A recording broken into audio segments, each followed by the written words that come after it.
మైలవరం మంటలు కంటిన్యూ అవుతూనే ఉన్నాయి. జోగి రమేష్ వర్సెస్ వసంత కృష్ణ ప్రసాద్ మధ్య నువ్వా నేనా అన్నట్టుగా పొలిటికల్ ఫైట్ నడుస్తోంది.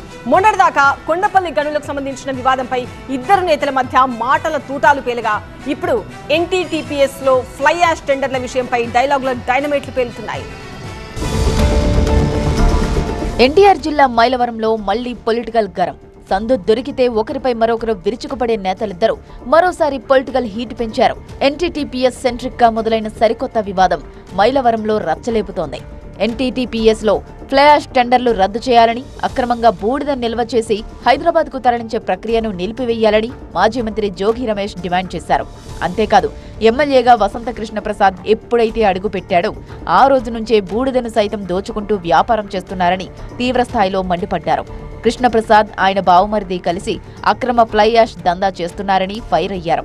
ఇదే విషయంపై చర్చకు ఎక్కడికి రమ్మన్నా తాను రెడీ అని జోగి రమేష్ అనడం పొలిటికల్ గా కాకరేపింది. స్థానిక శాసనసభ్యుడు కృష్ణప్రసాద్ బావమరిది పీకే ఇద్దరు కూడా అక్రమంగా బూడిదని కొన్ని వేల లారీల బూడిదని నేషనల్ హైవే పక్కన మూలపాడు దగ్గర డంప్ చేశారు. రోజు కూడా 100 లారీలకు తగ్గకుండా ఒక్కొక్క లారీ 20,000 రూపాయల చొప్పున హైదరాబాద్కు అమ్ముతా ఉన్నాడు. అంటే సుమారుగా 20-25 లక్షల రూపాయలు రోజుకి అక్రమార్జన కృష్ణప్రసాద్ బామ్మది దోచుకుంటా ఉన్నారు. ఇది ప్రజల ఆస్తి, ఇది అక్కడ ప్రజలకు చెందవలసిన ఆస్తి. జోగి రమేష్ ఆరోపణలపై ఘాటుగా స్పందించారు ఎమ్మెల్యే వసంత కృష్ణ ప్రసాద్. బూడిద అమ్ముకోవాల్సిన అవసరం తనకు లేదన్నారు.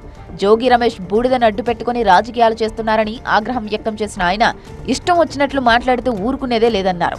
అసలు బూడిద దందా చేస్తున్నది జోగి రమేషే అన్నారు వసంత కృష్ణ ప్రసాద్. తన దందాకు అడ్డొస్తున్నారని, యూనియన్ నేతపైన కేసు పెట్టించారని విమర్శలు గుప్పించారు. గతంలో మంత్రిగా పనిచేసినప్పుడు 2019 నుంచి 24 మధ్యలో వీటీపీఎస్ బూడిద చరిత్రలో తొలిసారి కౌంటర్లు పెట్టి అమ్మినోడు జోగి రమేష్. సరే, లోపాయికారిగా ఈ రోజున వీటీపీఎస్ యాజమాన్యం దీన్ని ఏదో టెండర్లు పిలిచింది. స్థానికంగా ఉన్న ట్రక్ డ్రైవర్లందరూ దానికి ఎదురు తిరిగి వాళ్ళకు ఉద్యమం చేపడతా ఉన్నారు. ఇతను కాంట్రాక్టర్తో కొమ్మక్కయ్యి కాంట్రాక్టర్కి అనుకూలంగా పనిచేయడం కోసం యూనియన్ల మధ్య తగాదాలు సృష్టించి, విభేదాలు సృష్టించి, ఈ సమస్యని నేనేమైతే లారీ ఓనర్లకి అండగా నిలబడుతున్నానని దాని నుంచి తప్పించడం కోసం విషయాన్ని ఇతను యూనియన్ల మధ్య విభేదాలు సృష్టించడానికి ఈ సమస్యను నా వైపు తిప్పి పబ్బం గడుపుకుంటా ఉన్నాడు. మొత్తంగా బూడిదపై నడుస్తున్న రాజకీయంతో మైలవరంలో పొలిటికల్ మంటలు పీక్స్ కి వెళ్లాయి. ఇద్దరు నేతలు తగ్గేదేలే అంటున్నారు. మరి ఈ ఇష్యూ ఇంకెంత దూరం వెళ్తుందో చూడాలి.